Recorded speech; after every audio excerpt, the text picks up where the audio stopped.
Hola, ¿qué tal? ¿Cómo estamos? Buenas tardes. Aquí estamos para darle continuidad a los temas de equidad de género. El día de hoy vamos a platicar sobre educación, ciencia y tecnología, naturalmente como un complemento de lo que ya hemos venido trabajando, de lo que hemos venido viendo, y vamos a platicar de estrategias. ¿Cuáles son las estrategias? ¿Qué es lo que tenemos que hacer? ¿Cómo lo tenemos que hacer? ¿Y hacia dónde vamos? Pero como estamos inmersos nosotros en un ámbito docente, en un ámbito en el que formamos seres humanos, y hay quienes dicen nos transformamos, no, nada más los formamos, los hacemos que sepan más, que aprendan más. Todos tenemos que estar seguros y convencidos de que para estar en educación nosotros nos hacemos valer de un plan institucional de desarrollo, un plan educativo, un plan de crecimiento, pero que estos planes están planteados para llevar a cabo y entender la misión, la visión, los objetivos, los valores, las metas, las políticas y los indicadores. Y los indicadores son bajo los cuales nos miden porque gozamos de un presupuesto. Así sea nuestro salario, normalmente sale de un presupuesto o en su defecto, de iniciativa privada. Pero estos indicadores que nos miden es para darnos cuenta si avanzamos o no avanzamos, si tenemos un retroceso. Y si no avanzamos, salió mal, nos dicen cómo estuvo tu estrategia o modifica, cambia la estrategia. Entonces las estrategias nos permiten ver cómo tenemos que hacer las cosas. Y si las estrategias no funcionaron, no es para asustarnos, no es para traumarnos, es para darnos cuenta que no era el camino correcto. ¿Que perdimos el tiempo? Pues no, porque la investigación no siempre es perfecta tampoco. Eso significa que más bien me dé cuenta cuál es el camino que ya no debo de seguir bajo una estrategia, bajo una investigación y que tengo que cambiar. Jamás tocar la que falló. Y me tiene que servir como experiencia. Por lo tanto, lo que hoy vamos a ver aquí es justamente eso, las estrategias. Enseñar con un enfoque de género que implica conocer y responder a las diferencias en desigualdades de género, promoviendo equidad e inclusión en el aula. Hacer sentir que todos somos iguales. Para ello, como docente, yo tengo que trabajar paso número 1, la sensibilización y formación. Aquí yo lo que recomiendo mucho, porque estamos hablando de cómo comprender conceptos de género, igualdad y estereotipos. Aquí yo les recomiendo, maestros, no prohíban el uso de celular a sus estudiantes, ayúdenlos a usar. Pidan a sus estudiantes que bajen la aplicación del DRAE, el Diccionario de la Real Academia de la Lengua Española, y que cada uno investigue en el aula qué es género, qué es la igualdad, qué es un estereotipo. Y esos tres elementos, cómo conjuntarlos para saber qué es equidad justamente de género. Y cómo lo entienden ellos, cómo hacer 2 o 3 preguntas máximo de debate entre ellos, que empiezan a usar la tecnología, que empiecen a analizar y que empiecen a debatir con un sustento. Pero, naturalmente, sin hacer diferencias. Eso nos tiene que llevar a la reflexión y nos tiene que ayudar a identificar y cuestionar justamente cómo están los estereotipos. Si son los que funcionan bien en nuestra sociedad o hay que cambiarlos, o el que tienen que cambiar soy yo. Y eso forma parte de una sensibilización. Dentro de ello es dejarle a los jóvenes, señoritas, y cuando me refiero a jóvenes, como dice el DRAE, me refiero a ambos sexos. No necesito mencionar jóvenes y jóvenes, dijeran unos cuates, o señoritas, porque simple y sencillamente jóvenes implica ambos sexos, o implica a la sociedad de la que estamos hablando. Los materiales inclusivos tienen que permitirse elaborar y revisar materiales que nos permitan la enseñanza y asegurarnos que incluyan representaciones equitativas, no cargadas hacia un lado, no cargadas hacia el otro lado, que se perpetúen en el género del estereotipo. Entonces, entender que nuestros estereotipos no implica el color, no implica la estatura, no implica el sexo, simplemente implica la igualdad. Pero eso lo tienen que debatir en un salón de clases. Y debe de tener figuras históricas, pero no todas las figuras históricas contemporáneas tengan que ser hombres, que incluyan esa equidad. También mujeres que investiguen justamente cuántas mujeres han participado en esta cuestión de la igualdad o cuántas mujeres han destacado en la ciencia, en la tecnología, como astronautas, como historiadoras, cómo han participado en el campo, un ámbito muy amplio.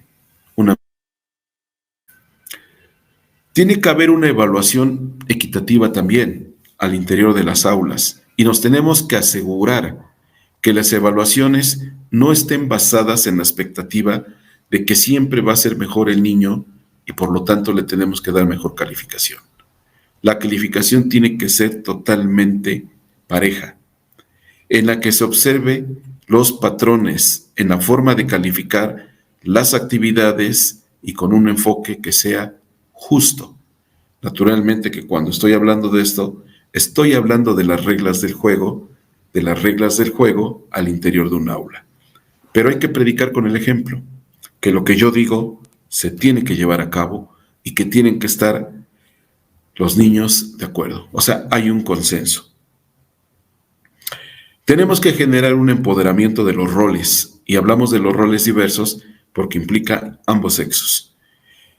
Esto significa visibilizar las figuras de género, con diversos roles de liderazgo. ¿Dónde? En la ciencia, el arte, los deportes, la industria, el campo, etc. Esto ayuda a que los estudiantes se inspiren y vean una variedad de modelos de aplicación a seguir, una variedad de modelos de aplicación en un campo laboral, una variedad de modelos en el que se vea que el sexo femenino también está inmerso y que también tiene áreas de oportunidad. En general, el enfoque de género en la enseñanza busca construir una sociedad más justa y empática.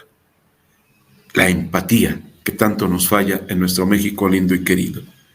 Porque otra vez volvemos al discurso, y una cosa es el discurso y otra cosa es la realidad. Pero lo que estamos convencidos es que estamos buscando todos justamente que esto sea justo, que haya justicia, que haya equidad. Bien, vamos a seguirle. Necesitamos buscar e inhibir el uso y abusos sexistas en la ciencia y la tecnología. Para ello, para inhibir el uso y los abusos en ciencia y tecnología, es importante implementar estrategias que fomenten la equidad y eliminen los prejuicios de género, que es parte de lo que ya mencioné. Para ello, necesitamos fomentar en ambos sexos que tengan las mismas oportunidades y acceso a los recursos, tanto en educación, formación, ciencia y tecnología.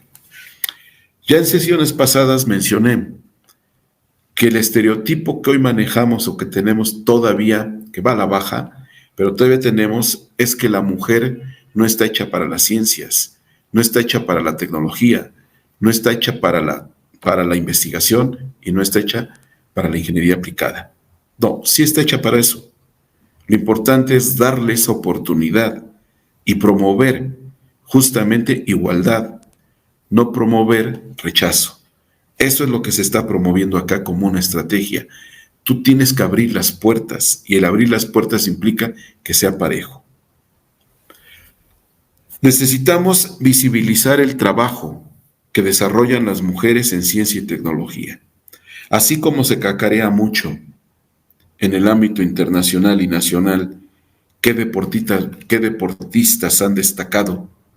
Pues necesitamos destacar ahora qué mujeres de ciencia, qué mujeres de tecnología están destacando, qué mujeres destacan en las participaciones de concursos de matemáticas, en los concursos de ciencias básicas, Y digo matemáticas, ciencias básicas, porque prácticamente son los cimientos de lo que tenemos que formar en las ciencias, en la ingeniería, en la tecnología, en la investigación y en las propias matemáticas aplicadas.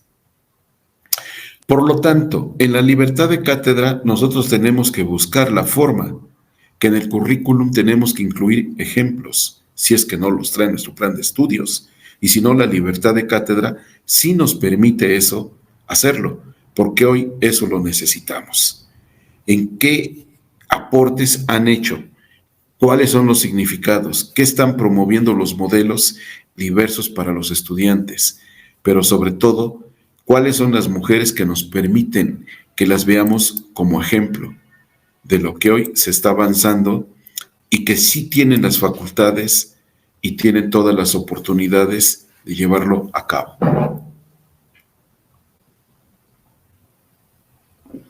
Necesitamos eliminar al interior de las aulas y en nuestra vida cotidiana un lenguaje sexista. Necesitamos usar un lenguaje inclusivo en la enseñanza, en los materiales, como ya mencionamos, en las tareas educativas, para evitar ciertos términos o expresiones que dañen justamente al género, en este caso femenino. Necesitamos combatir los estereotipos de género, evitar mensajes que asocien ciertas habilidades o disciplinas exclusivamente con el género, con la idea de que las matemáticas o la ingeniería son más para los hombres. Ya lo platicamos, ya vimos que no, eso no es cierto, y no porque la gráfica que nos diga que en la parte azul es lo que desarrollan los hombres, la parte gris son las mujeres, que es muy pobre. Es aperturarnos y darnos un plazo que a lo mejor en nuestro propio plan institucional de desarrollo o en la propia primaria. Si empezamos en primero de primaria, con que las niñas se les va a dar un mejor trato y un enfoque de que sí sirven para las matemáticas, porque sí, veamos en sexto año, cuando ellas pasan esos ciclos, cómo fue su desempeño, cómo la tendencia desde ahí las estamos preparando para ser investigadoras, justamente, que es parte de lo que nosotros creo que buscamos también. Que el ser humano tienda a la investigación, pero con una inclusión.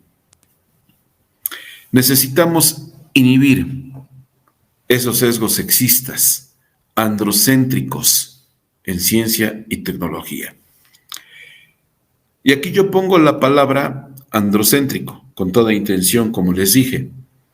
Si yo lo busco en mi aplicación del DERRAE en el celular, me va a dar una definición, que es una palabra que tiene raíces griegas y significa relativo a los hombres, a lo masculino. Lo androcéntrico se produce cuando se utiliza la masculinidad y o la perspectiva masculina para crear una visión generalizada del mundo, o sea, todo lo que domina el hombre. Entonces ya entendí el concepto de androcéntrico, pero repito, si ustedes le permiten o le exigen a sus estudiantes, baja el DERRAE, lo aprendemos a utilizar, van a encontrar una herramienta de aplicación general para todos, de tal manera que empieces a entender los conceptos de lo que estamos hablando. Entonces, esto yo lo pongo con toda intención, porque creo que es como tenemos que empezar en nuestras raíces con los niños. Por lo tanto, para poder inhibir esos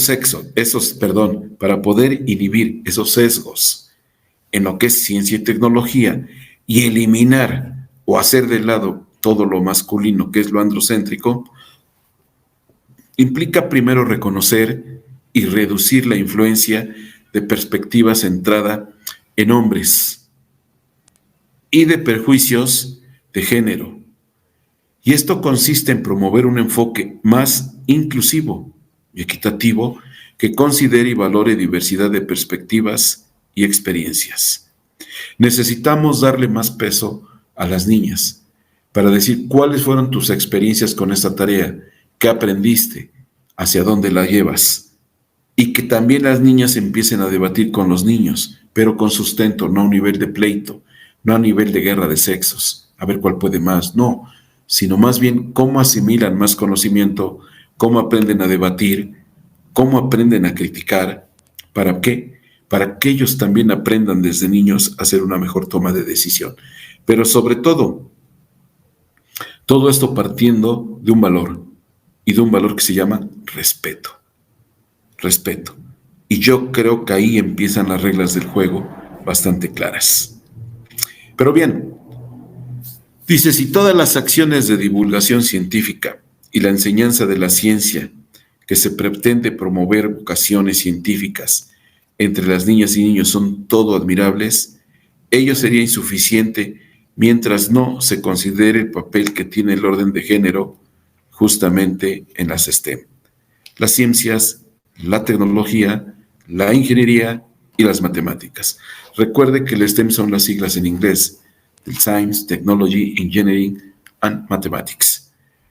Y de ahí que es necesario modificar todo el modelo pedagógico que se utiliza en la educación científica, así como las estrategias didácticas.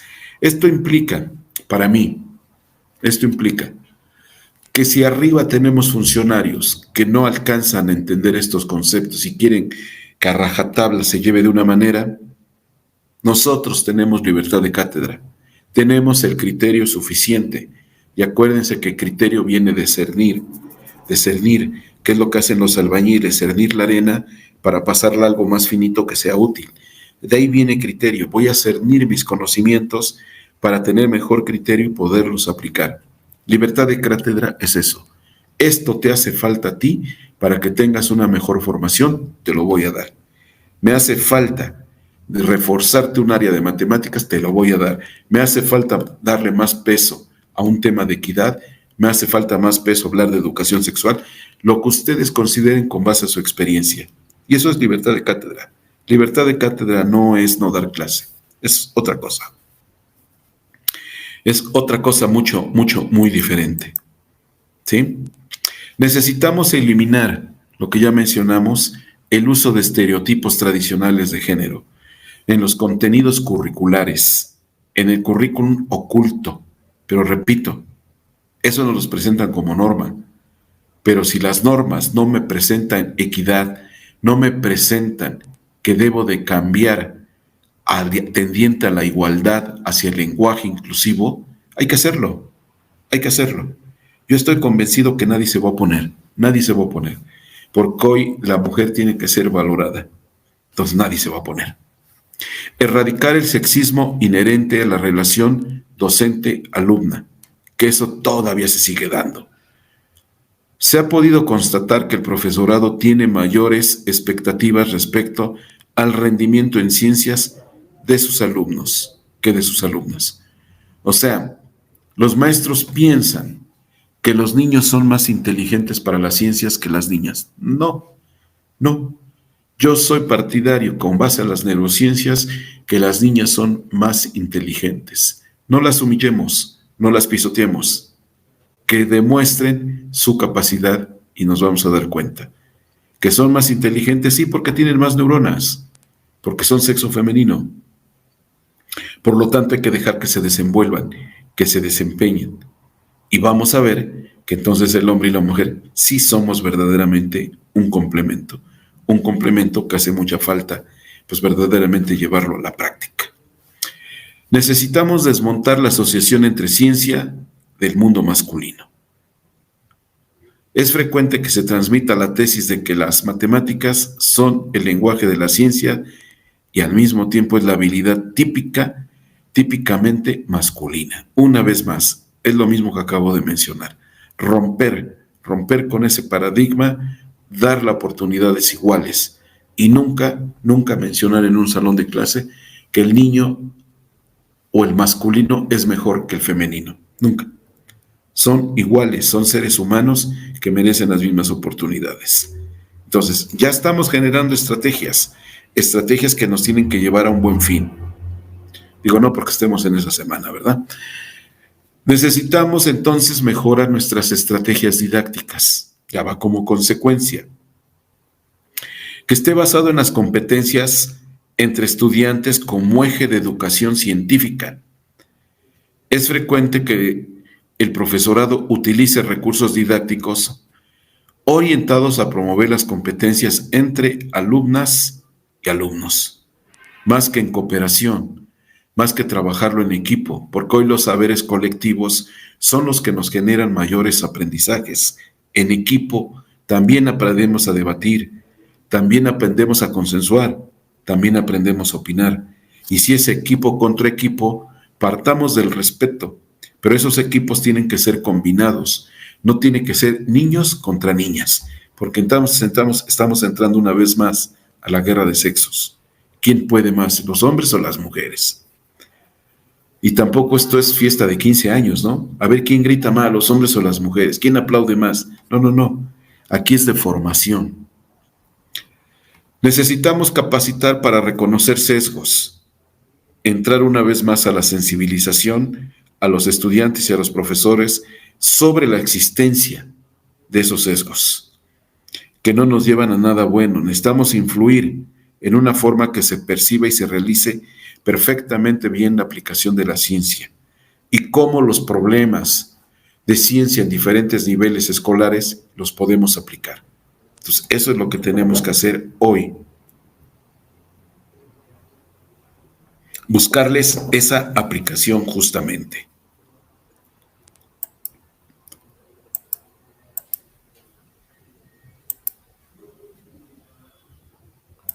Bueno, ok.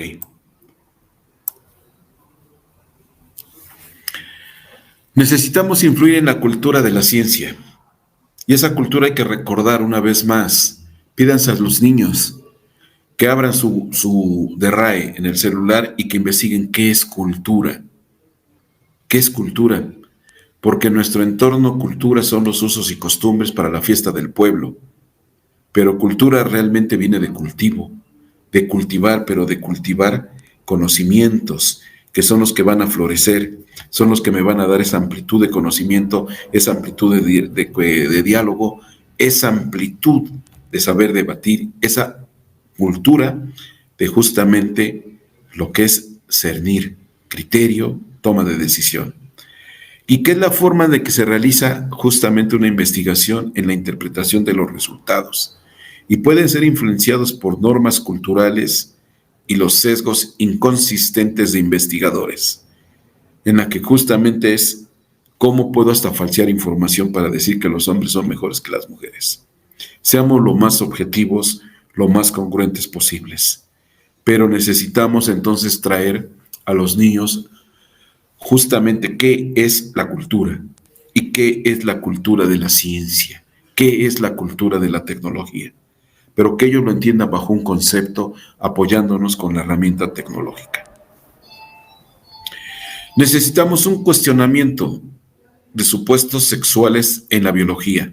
Por biología solamente hay hombre y mujer, dos sexos. No nos vamos a meter en otros términos que merecen todo mi respeto.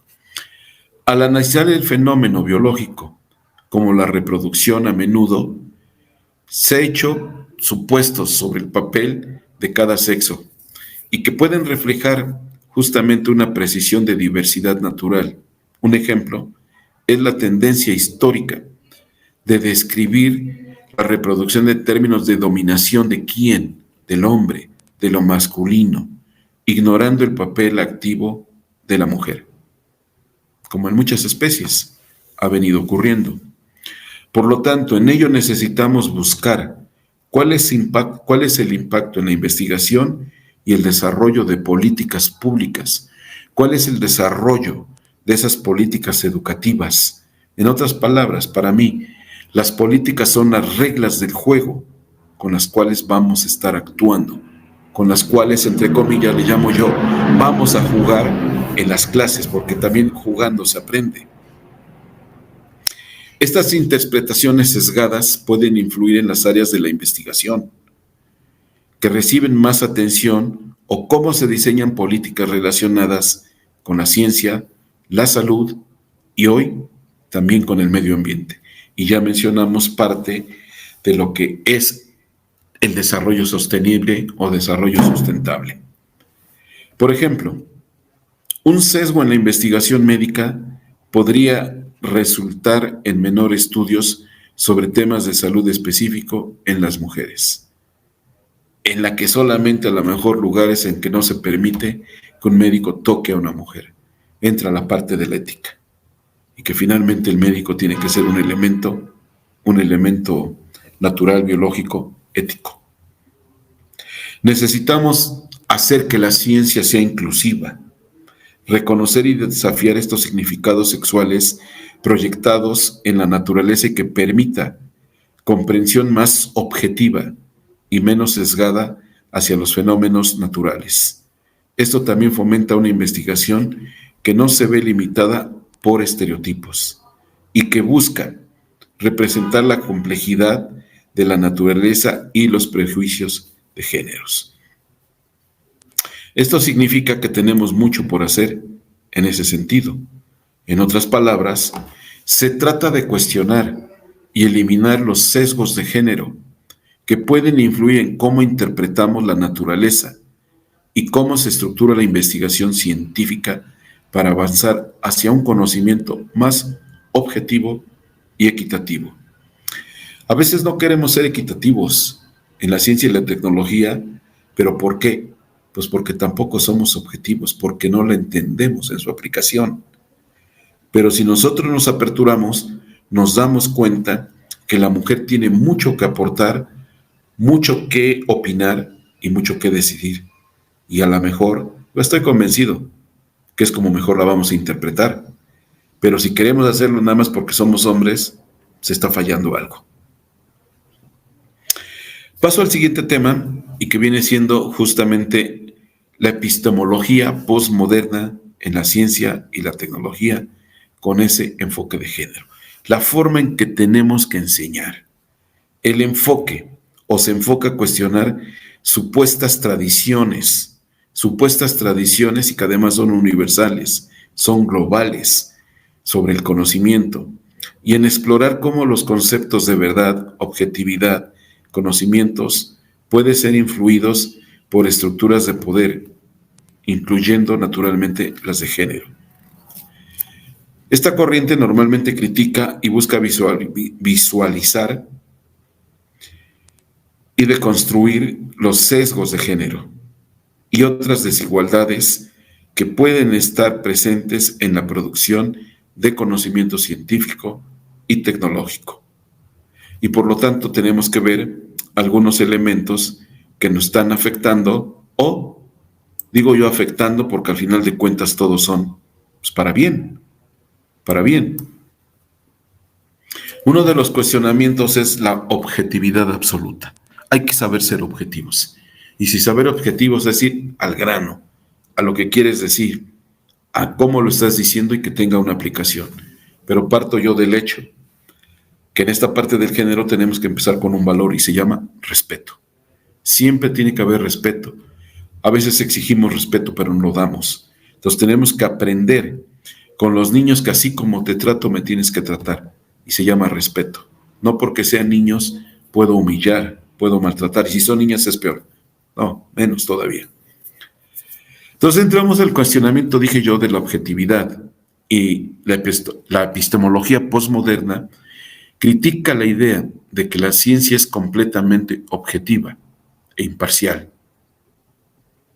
Sostiene que el conocimiento científico está influido por un contexto histórico, social y cultural. Sí, pues las investigaciones ya llevan muchísimos años en los países desarrollados y han traído una historia de la tecnología, lo han bajado a la sociedad y nos los han contextualizado a un nivel escuela y que se forma parte de nuestra cultura.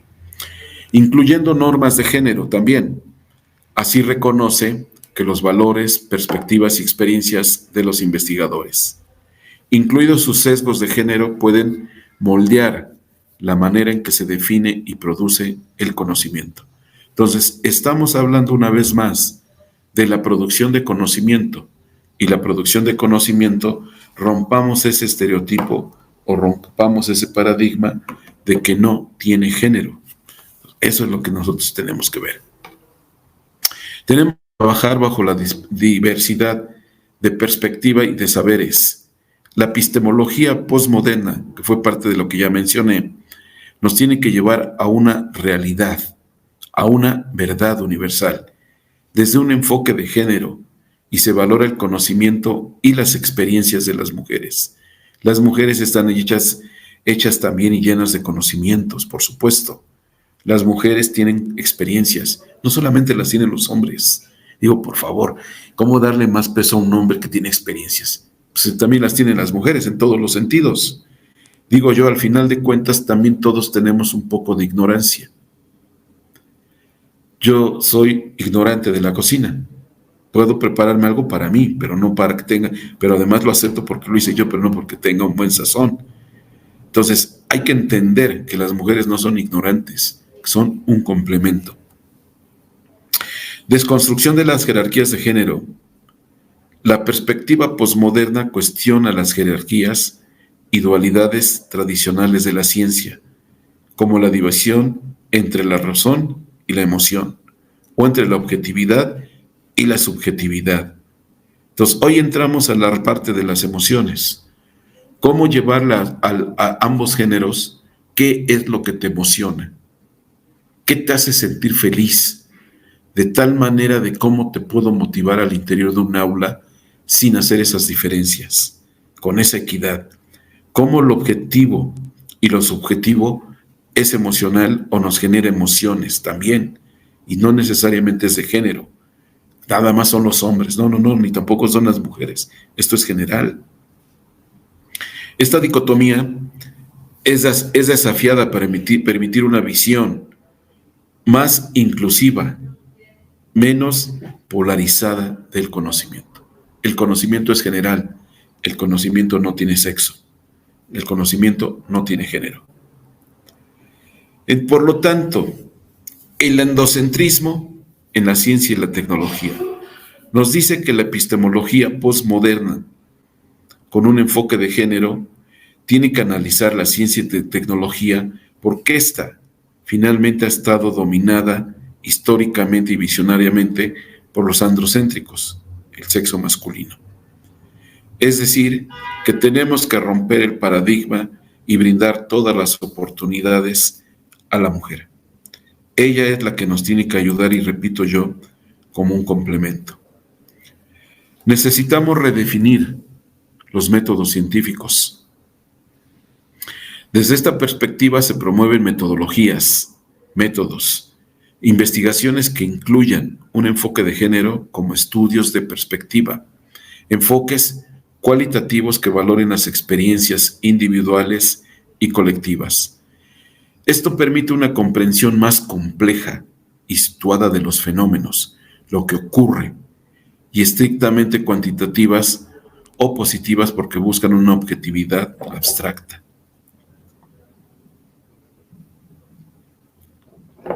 Necesitamos trabajar bajo la ética y la responsabilidad social de la ciencia.